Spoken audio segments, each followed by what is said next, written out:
buenas tardes a todas y a todos los que nos acompañan el día de hoy.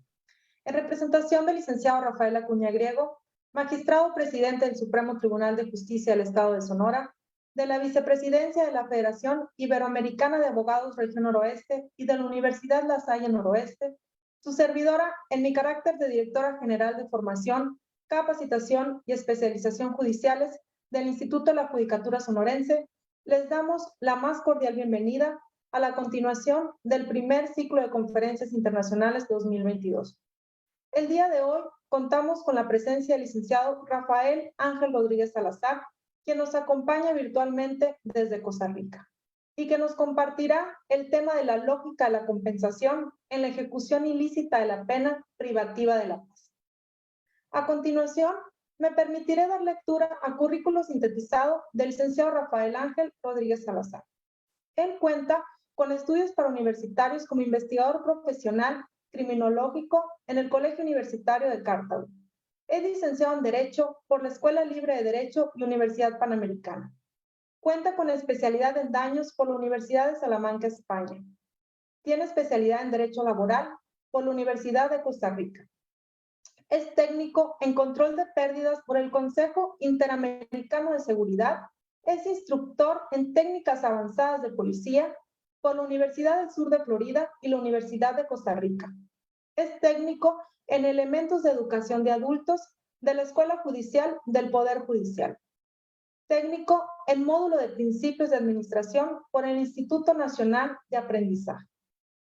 Técnico en control de crisis para incidentes con explosivos por el Poder Judicial en la Unidad de Intervención Especial. Es mediador y conciliador del Ministerio de Justicia y Paz de Costa Rica. Es doctor honoris causa por la Federación Iberoamericana de Abogados. En su experiencia laboral, se ha desempeñado como jefe de la Policía Juvenil en el Ministerio de Seguridad Pública, socio del bufete Fernández y Rodríguez, juez y director de seguridad de la Corte Suprema de Justicia en el Poder Judicial, defensor social penal y defensor social laboral del Colegio de Abogados de Costa Rica. Consultor internacional en Patchwork y USAID, consultor DNI, director de la firma de abogados de Costa Rica, abogado litigante en el área penal y laboral. Sin más preámbulos, licenciado Rafael Ángel Rodríguez, muy buenas tardes, sea usted bienvenido. Le cedo el uso de la voz. Muchas gracias, buenas tardes, maestra Natalia Villarreal.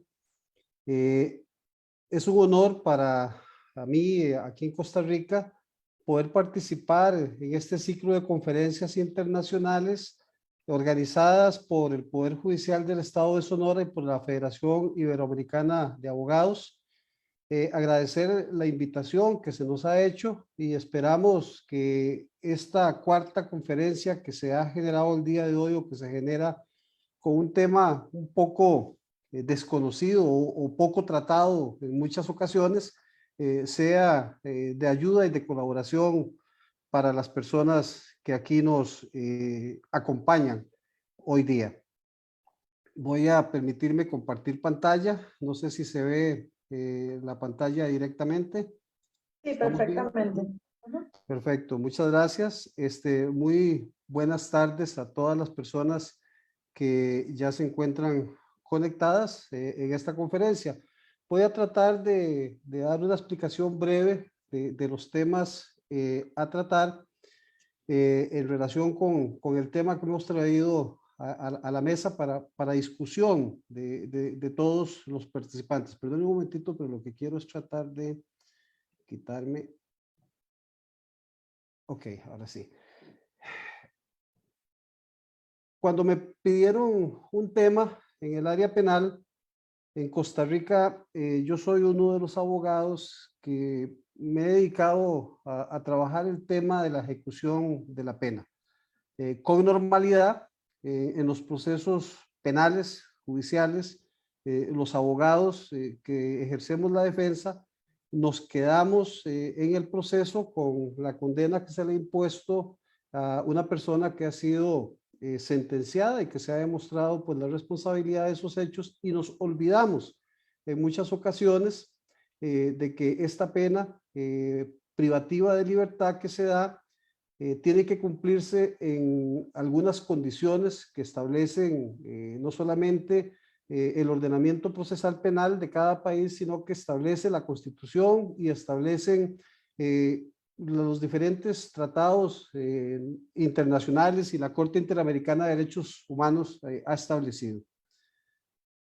Hablando de la lógica de la compensación en la ejecución ilícita de la pena privativa de libertad, es un tema sobre una sentencia que emite la Corte Interamericana de Derechos Humanos en relación con la forma en que se ejecuta la pena en un centro penitenciario en Brasil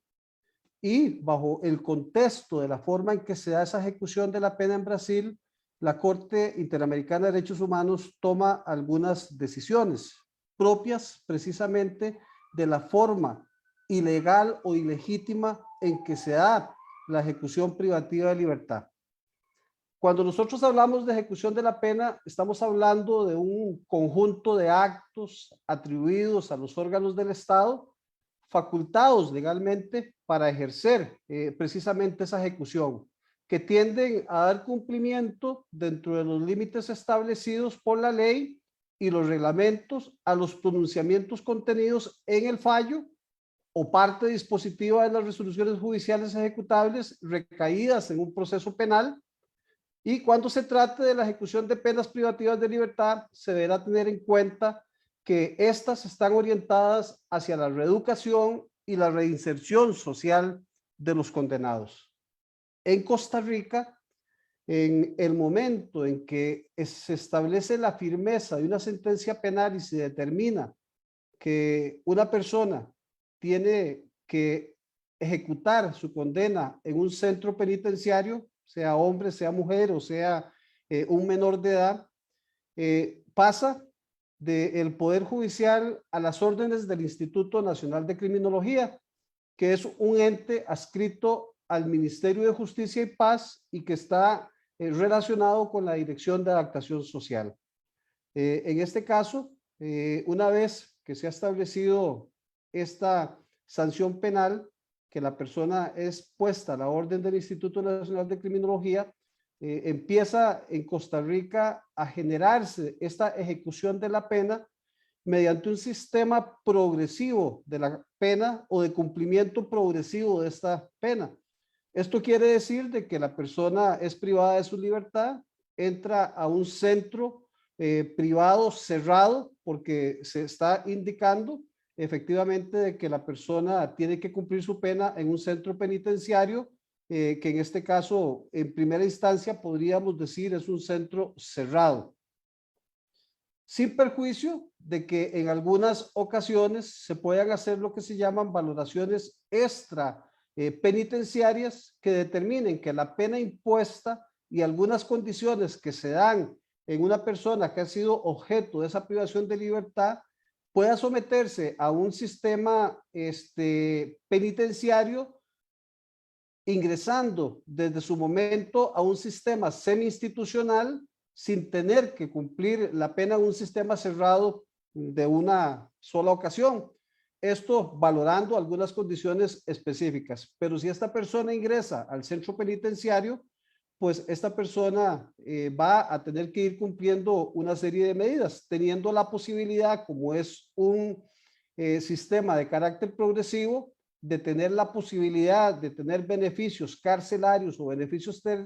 penitenciarios cuando se cumple el tercio de la pena, cuando se cumple la media pena o cuando se cumple la pena con descuento. Dentro de estas circunstancias, en este sistema progresivo, la persona puede pasar a un centro semi-institucional, puede pasar a un centro de comunidad o puede ser trasladado a un centro de oportunidades abierto para que efectivamente esta persona se vaya reinsertando y se vaya generando la desinstitucionalización, que es lo que pretende efectivamente la ejecución de la pena. Tenemos en nuestro país jueces de ejecución. No tenemos una ley de ejecución penal para adultos, pero sí tenemos una ley de ejecución penal juvenil que ya tiene más de 25 años de estarse generando Somos uno de los pocos países en Latinoamérica que tiene una ley de ejecución de penas juvenil, pero no contamos con una ley de ejecución penal para adultos. Esto hace que sea dentro de lo que establece nuestro Código Procesal Penal, que es un código procesal único, las figuras de los jueces de ejecución que tienen la obligación de controlar el cumplimiento del régimen penitenciario, siendo estos jueces garantes del respeto a los fines constitucionales y legales. Tienen como función mantener, sustituir, modificar o hacer cesar la pena y las medidas de seguridad, así como las condiciones de su cumplimiento. Esto es una situación que los jueces de ejecución tienen, porque nosotros debemos de comprender que cuando a una persona se le priva de su libertad, el único derecho que pierde, de acuerdo a lo que establece la sentencia, es el derecho de no poder de movilizarse, es el derecho a la libertad de tránsito, manteniéndose incólumes todos los derechos que le asisten y que la Constitución le da. Los jueces de ejecución en Costa Rica tienen la obligación de visitar los centros de reclusión, tienen que resolver las peticiones o quejas que los internos formulen cuando se vean afectados sus derechos, tienen que resolver por vías de recurso las reclamaciones que se formulen sobre sanciones disciplinarias, aprobar sanciones de aislamiento cuando por la condición que se genere a nivel de la ejecución penal se requiera aislar a un privado de libertad, y todo esto respetando el ámbito de acción de la administración en lo referente al tratamiento penitenciario. Nosotros tenemos, o el condenado tiene derecho a tener un defensor para que trabaje en lo que es la parte de ejecución de la pena, y además de esto tiene derecho a, si no tiene un defensor particular, a que lo defienda un defensor privado, un defensor público que se le asigna desde el momento en que ingresa precisamente como privado de libertad. Este defensor tiene el ejercicio de la defensa durante la ejecución penal, que va a consistir en el asesoramiento al condenado cuando se requiera para interposición de las gestiones necesarias en resguardo de sus derechos. Hay en Costa Rica, en la ejecución de la pena, la posibilidad de que tanto el querellante privado como el mandado sí tengan a hacer conocer todo lo que se genera a nivel penitenciario. Igualmente, los fiscales tienen fiscales de ejecución de la pena. Esto es un preámbulo para entrar al tema que nos interesa sobre precisamente esta ejecución ilícita de la pena privativa de libertad. Déjenme ver. Cuando se habla de pena privativa de libertad, debemos comprender que de manera lícita y de conformidad con lo dispuesto por ley, se priva de libertad a un ciudadano cuando así se dispone mediante una sentencia debidamente fundamentada y motivada, sea esta de prisión preventiva o bien de prisión por imposición de sentencia firme que así lo determine. Esta sentencia en Costa Rica, al igual que en todos los países del mundo, se cumplen en centros penitenciarios, en cárceles, en centros de reclusión, esto con independencia del nombre que se le dé, pero se supone de que ciertamente es el Poder Judicial el que restringe esta libertad de tránsito mediante una resolución o una sentencia fundamentada, y hablamos de una resolución cuando se da la imposición de la pena privativa de libertad en una prisión preventiva, y de una sentencia cuando se establece efectivamente en un proceso judicial, en la etapa del plenario, del contradictorio, del juicio, la condena, y esta condena o esta sentencia queda en estado de firmeza. Nosotros en Costa Rica tenemos la posibilidad,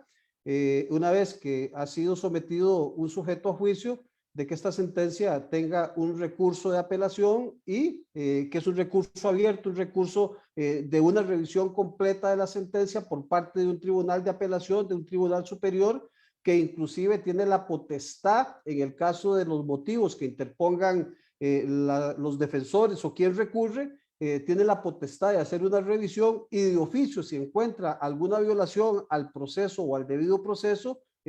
sanar esa situación y considerar lo que al respecto se genere con lo que se pretende en un recurso de apelación, que podrá ser un reenvío, el anular la sentencia, devolver a un juicio o inclusive generar una sentencia de carácter absolutoria cuando hay una condenatoria, si es que se permite dentro de esas instancias. Y como último recurso tenemos un recurso de casación que va a revisar la sentencia del Tribunal de Apelación, no lo que dictó el primer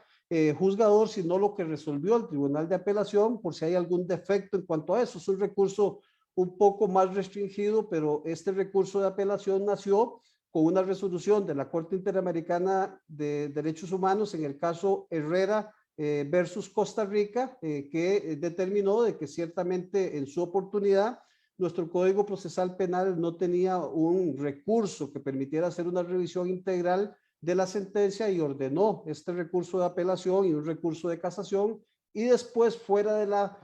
firmeza, pues tenemos también la posibilidad de realizar un recurso de revisión, que son situaciones bastante restringidas. La finalidad de la pena, en nuestro Código Penal, en nuestra Constitución Política, se establece que nadie será sometido a tratamientos crueles o degradantes ni a penas perpetuas, y que la finalidad de la pena no es otra cosa que la rehabilitación del ciudadano, su reinserción social. Así lo establece el artículo 51 de nuestro Código Penal. Y hablamos precisamente de estos dos principios que están no solamente constitucionalmente, sino que están en nuestro Código Penal, porque tenemos que ver de que primero el fin es rehabilitar y segundo es que no se pueden someter a tratamientos crueles o degradantes ni a penas perpetuas a aquellas personas que se les ha impuesto una condena. No hay otro fin más que propiciar que el ciudadano asuma una serie de valores elementales para la convivencia social en democracia. De aquí nacen dos temas sobre los cuales he hecho un par de artículos, uno hablando sobre lo que yo considero el cumplimiento de la pena bajo un contexto de normalidad social o la normalidad de la ejecución de la pena, bajo el contexto de que es premisa nuestra y de las personas que escriben a nivel de ejecución de la pena, incluyendo al doctor Borja Mapelli, de que es más razonable que cuando se priva a una persona de libertad, esta persona cumpla su privación de libertad en un lugar en donde sea lo más normal y lo más parecido a estar en sociedad, a fin de que esta persona pues no salga una vez que ha cumplido su pena, lejos de salir resocializado, pues sale más bien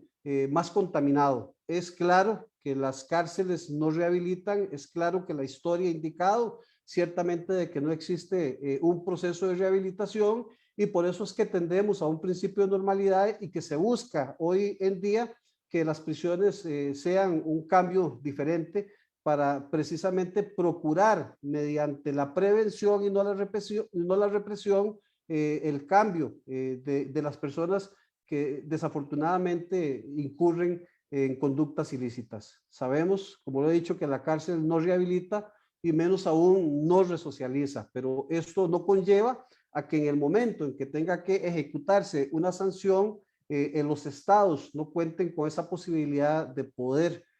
ciertamente llevar a cabo la rehabilitación y la resocialización que requiere el cumplimiento de la pena. Borja Mapelli nos dice que la reinserción social no tiene como objetivo principal combatir las causas que llevaron a la persona a delinquir, sino que está vinculada a una exigencia humanitaria relativa a la atenuación de la ejecución de la pena. Véase que ya Borja Mapelli nos viene diciendo precisamente de que la reinserción social no tiene ese objetivo de buscar y saber cuáles fueron las causas que llevaron a una persona a delinquir, sino que más bien esa reinserción social lo que lleva es a que el Estado busque la manera en que esta persona, una vez que ha cometido un hecho delictivo, haga conciencia, se rehabilite y se reinserte, y esto es solamente bajo el contexto de centros penitenciarios en los cuales efectivamente de manera progresiva se venga generando a los privados de libertad condiciones que le permiten, una vez fuera de prisión, dejar de reincidir. nosotros somos partidarios de que efectivamente es mejor prevenir que reprimir y desafortunadamente las cárceles de todos los países a nivel mundial y a nivel latinoamericano, especialmente a nivel latinoamericano, se han visto inmersas de procesos o de personas o de reinserción de personas en centros penitenciarios totalmente hacinados, en donde las condiciones en que están tratadas estas personas son contrarias a todos los derechos humanos. Cuando les hablaba del principio de normalidad de la ejecución de la pena, es un articulito que si ustedes ponen en Google el principio de normalidad de la ejecución de la pena, se va a encontrar un articulito que escribí al respecto sobre ello y que trae la conciencia de qué es lo que pretendemos con una normalidad en la ejecución penal. Dice que los espacios penitenciarios deben estar humanizados, es decir, deben minimizar las diferencias que pueden existir entre el entorno penitenciario y la vida al exterior. ¿Y esto por qué? Bueno, porque si nosotros vamos a insertar a una persona a un centro en donde las condiciones son totalmente a las condiciones sociales, pues probablemente esta persona lo que va a hacer es contaminarse con esa situación y lejos de eso, cuando sale a una sociedad después de estar privado 5, 10, 15 o 20 años de su libertad, pues no va a saber cómo comportarse y probablemente va a ser más probable que exista una reincidencia y que vuelva a caer en las mismas condiciones que lo llevaron a prisión y que este fin que se pide de la pena de reinserción como tal no se cumpla. A esta normalización social se llega por los caminos de la humanización del castigo, mejor que con pretensiones rehabilitadoras. La prisión no puede añadir más castigo al condenado que la privación de su libertad ambulatoria, y para asegurar esta normalización social es preciso reforzar unas relaciones fluidas sociedad-prisión. Hemos tenido últimamente situaciones en donde tenemos a gente privada de libertad por una condición mediática, por aquel peligro que existe o por aquel clamor de la sociedad de que hay condiciones de inseguridad a nivel de las diferentes comunidades, a nivel de las diferentes sociedades, a nivel de los diferentes países, y que bajo el clamor de esa inseguridad, pues entonces se está criminalizando una serie de conductas que en alguna ocasión no constituyen un delito, pero al criminalizarse y establecerse como delito, generan cantidades de personas que van a las prisiones y generan precisamente los hacinamientos que hoy día son un mal que nuestras cárceles tienen a nivel latinoamericano. Indicamos que el único derecho restringido es el derecho o el privado de libertad es condenado a estar en prisión, no se le condena a perder su condición de ser humano, por ello la pena no puede obviar el hecho de que éste deba ajustarse a la condición del individuo y respetarse de un modo absoluto, sea ello o no del agrado de la sociedad en general. Y es que cuando nosotros sabemos que hay un hecho delictivo, que es un hecho deleznable, especialmente cuando estamos hablando de delitos cometidos contra menores de edad, de delitos de carácter sexual, de delitos, digo yo, en otras sociedades que no sean tanto en Costa Rica, de delitos de terrorismo, de delito de tráfico internacional, de trata de personas, pues lo que la sociedad quiere es que estas personas sean condenadas, sean llevadas a un centro penitenciario y se les aplique el brazo duro de la ley sin considerar que estas personas únicamente están perdiendo ese derecho de privación de libertad, pero que a ellos les subsisten los demás derechos, o sea, y el derecho a la salud, el derecho a la vida, el derecho a estudiar, el derecho a trabajar, el derecho a comunicarse con su familia, todo el derecho a la salud. Todos estos derechos se mantienen y a veces esto no es del agrado de la sociedad, inclusive se dice de que en muchas ocasiones son mejor tratados los privados de libertad que las personas que están fuera y que estamos en libertad o que tenemos la posibilidad de no tener esa restricción de que se habla. Queremos prevención y no represión. Es difícil que la sociedad comprenda que la normalización en la cárcel es la mejor manera de prevenir la reincidencia, y esto han generado ya una serie de estudios. En Costa Rica tenemos una serie de medidas que les indicaba que era de carácter progresivo y una serie de centros penitenciarios en donde hay lugares que permiten a los privados de libertad estudiar, tener un oficio, aprender un oficio, estar reunidos en comunidad con diferentes personas y que en su mayoría estas personas que han sido objeto de un beneficio y que están dentro de un proceso de estos,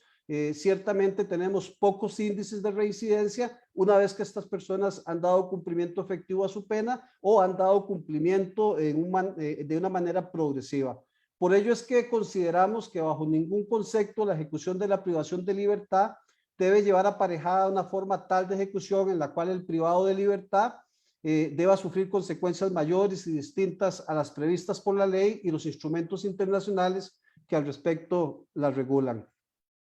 La Corte Interamericana de Derechos Humanos, esa es la foto que se encuentra acá en San José de Costa Rica, en la resolución del 22 de noviembre del 2018 relacionada con la situación del Instituto Penal Plácido Daza Carvalho, estableció precisamente una situación que se da con el tema que nos trae y que establece que si la persona es privada de libertad, pues esta persona que está privada de libertad no está en obligación de cumplir una pena ilícita, o sea que si esta pena es contraria a lo que establecen los derechos humanos y a la forma en que debe ejecutarse esa pena, pues se genera alguna compensación que tenga que darse y la Corte, haciendo un estudio de lo que sucedía en este Instituto Penal de Plácido de Carvalho, pues generó ello. Tuvimos el honor de que esta sentencia fuera redactada por una jueza también de Costa Rica, doña Elizabeth Odio, e inclusive formando parte Zaffaroni de la Corte Interamericana de Derechos Humanos como juez de la Corte, que fueron parte de las personas que hicieron una valoración. ¿Qué fue lo que se encontró la Corte Interamericana de Derechos Humanos en esta denuncia que se presenta? La Corte Interamericana de Derechos Humanos toma conocimiento del caso a raíz de la denuncia de condiciones inhumanas que se dan en dicho reclusorio, propias del hacinamiento o sobrepoblación penitenciaria que en este se daban y que llegaban a una densidad aproximada del 200%. Aquí estamos hablando de que se dice de que había un hacinamiento de más del 200%. En Costa Rica nosotros tenemos cárceles que efectivamente sobrepasan el 70, el 80 y hasta el 100% por la cantidad de privados de libertad que tenemos y la cantidad de centros hoy día pues no son suficientes para establecer esta cantidad de privados de libertad. A pesar de ser un país pequeño con alrededor de 6 millones de costarricenses, tenemos casi 14,000 personas privadas de su libertad y centros con capacidad de 2,000, 3,000 y hasta 4,000 privados de libertad, estableciendo además la Corte que dicha sobrepoblación acarreaba condiciones para la población privada de libertad disminuidas, como lo son la atención de la salud, alimentación, inseguridad, esparcimiento y otros que causan graves daños a estos. Determinó la Corte que dichas condiciones violentaban los artículos 5.2 del Pacto de San José, que nos dice que nadie debe ser sometido a torturas ni a penas o tratos crueles, inhumanos o degradantes. Toda persona privada de libertad será tratada con el respeto digno a la dignidad inherente al ser humano, así como el 5.6 de dicho pacto, que nos indica que las penas privativas de libertad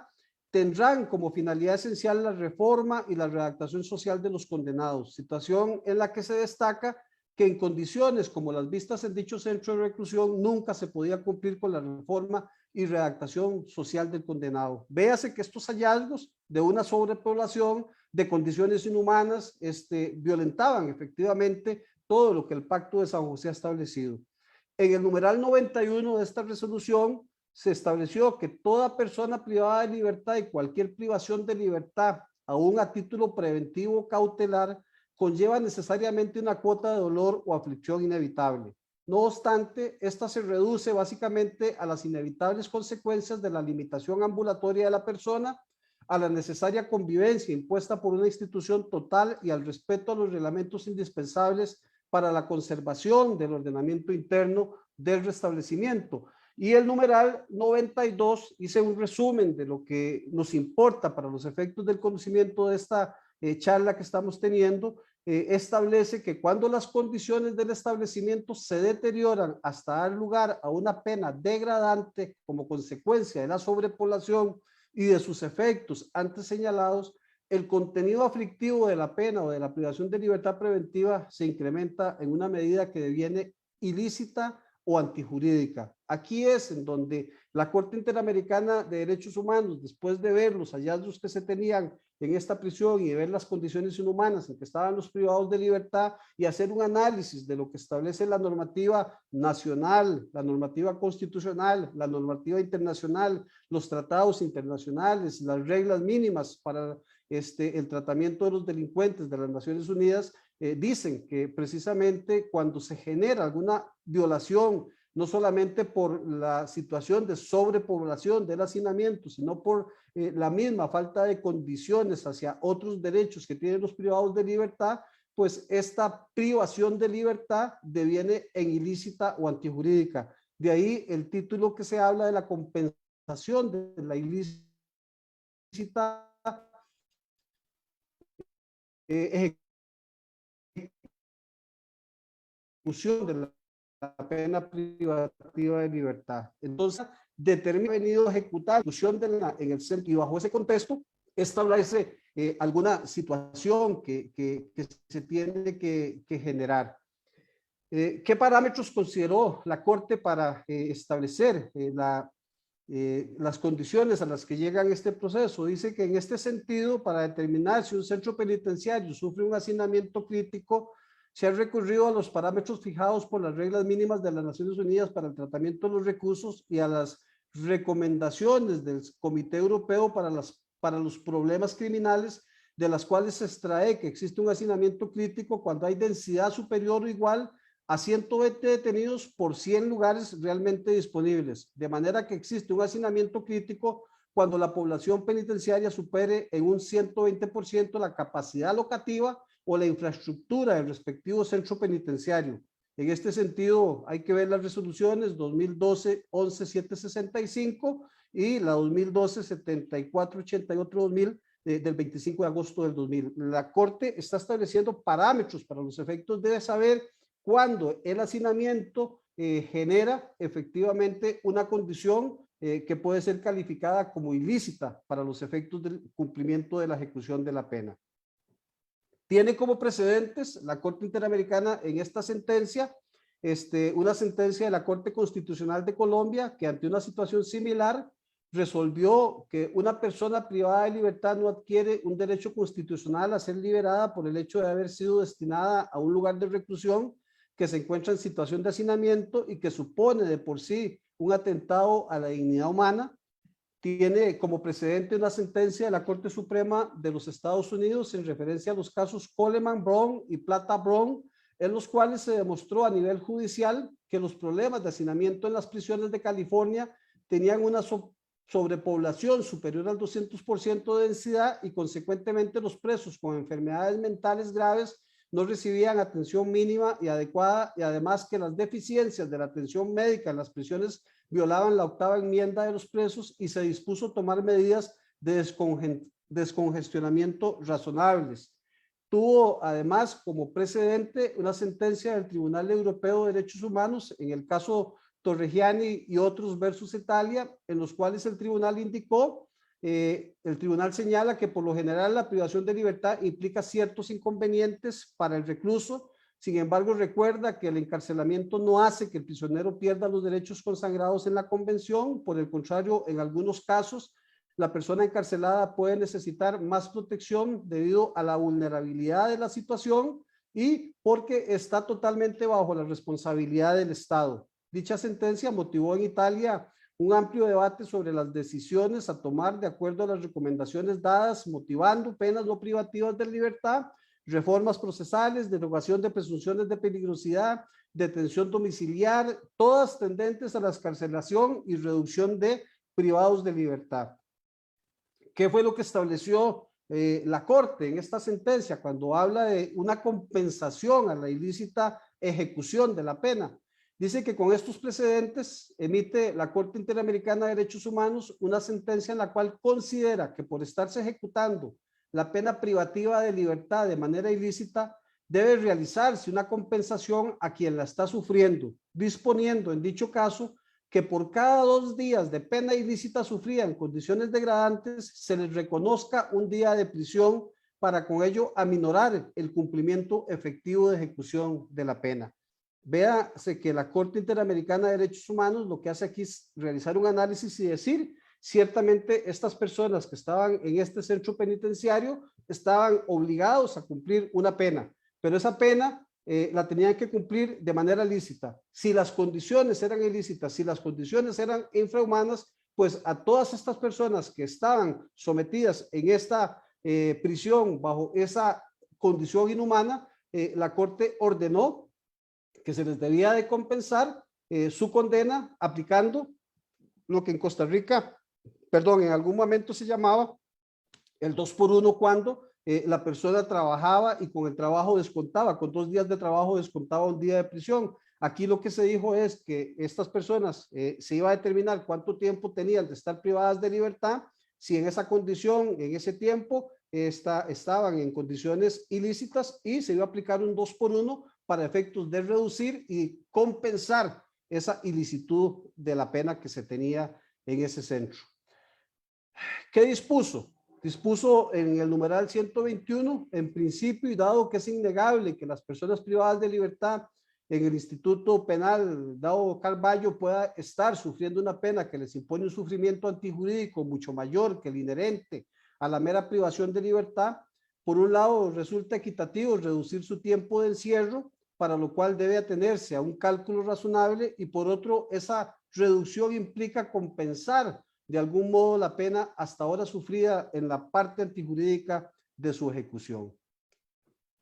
Además, cabe presuponer en forma absoluta que las privaciones de libertad dispuestas por los jueces del Estado a título penal o cautelar lo han sido en el previo entendimiento de su licitud por parte de los magistrados que las dispusieron, porque los jueces no suelen disponer prisiones ilícitas, sin embargo se está ejecutando ilícitamente y por ende, dada la situación que se continúa y que no debió existir, pero existe ante la emergencia y la situación real, lo más prudente es reducirlas en forma que se les compute como pena cumplida el sobrante antijurídico de sufrimiento no dispuesto ni autorizado por los jueces del Estado. Vean cómo esta sentencia efectivamente ordena e indica de que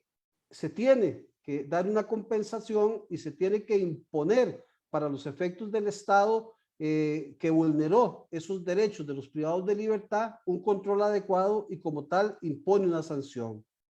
Es difícil que la sociedad comprenda que la normalización en la cárcel es la mejor manera de prevenir la reincidencia. Por ello es que consideramos que bajo ningún concepto la ejecución de la privación de libertad debe llevar aparejada una forma tal de ejecución en la cual el privado de libertad deba sufrir consecuencias mayores y distintas a las previstas por la ley y los instrumentos internacionales que al respecto la regulan.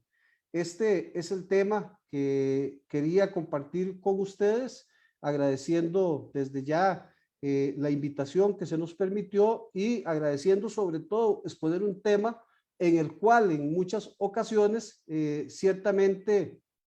no se da esa posibilidad de que haya conciencia a nivel de sociedad, haya conciencia a nivel de los países de lo que efectivamente se está viviendo en los diferentes centros penitenciarios de Costa Rica y del mundo en general. Comentaba fuera de cámaras que el día sábado pasado tuvimos un conversatorio con el director de la película o la miniserie Dudas Razonables, el doctor Roberto Hernández, y en esa miniserie hicimos pues alguna reflexión con una catedrática de la Universidad de Costa Rica sobre los problemas que se daban en la violación del debido proceso que se consideraba se está dando en el documental, sin hacer una crítica al Poder Judicial del lugar en donde se realizó, pero sí haciendo una valoración de lo que se daba. Y parte importante es que este documental se desarrolla gran parte del mismo dentro de un centro penitenciario, que es el centro de Chucaspa, si no me equivoco es el nombre, pero se ve las condiciones también en que están los centros penitenciarios. Costa Rica, al igual que muchos países, hoy día cuentan con centros penitenciarios en donde el hacinamiento es de manera incontrolable. Tenemos órdenes de los jueces de ejecución de más de la mitad de los centros penitenciarios con órdenes de no aceptar más privados de libertad por los índices de hacinamiento que hay, Y hoy día, hace unos 2 meses se abrió un nuevo centro penitenciario con condiciones totalmente diferentes para albergar alrededor de 2.000 privados de libertad y tratar de solventar problemas que teníamos, porque se trata ciertamente de que la privación de libertad se cumpla de manera adecuada, y a pesar de que tenemos un sistema progresivo y de que tenemos sistemas semi-institucionales, sistemas abiertos, han habido una serie de conductas que se han estado criminalizando. La situación de los procesos de flagrancia, la situación de nuevos hechos delictivos que son objeto de sanciones penales, pues llevan no solamente a que tengamos más sanciones, sin hacer una aplicación adecuada de las medidas alternas que se tienen de los procedimientos para evitar que se esté generalizando todo proceso hacia prisión, sino que también tomar otras consideraciones. Y una crítica que se hace a algunas circulares que se han dado a nivel del Ministerio Público, de la Fiscalía, de restringir el aplicar medidas alternas a la prisión en aquellos casos en donde se ha generado por parte de nuestro Código Procesal Penal, que es un sistema acusatorio mixto muy similar al que se tiene en México,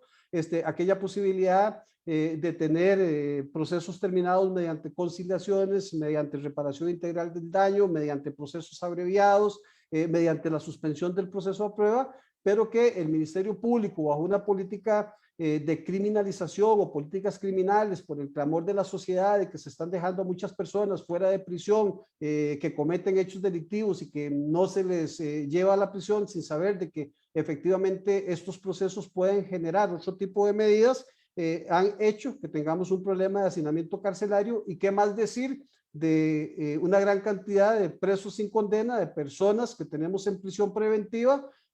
por la aplicación de prisiones mediáticas por casos que mediáticamente se dan, y que a pesar de que la prisión preventiva es la última de las ratio que se tiene que establecer, pues en muchas ocasiones por una presión mediática que se da, se ejercen este tipo de situaciones. Este tema de la Corte Interamericana de Derechos Humanos es un tema de reflexión que nos lleva a los operadores del derecho, a los abogados, a los profesores, a las personas que trabajan, a los jueces y a los juzgadores,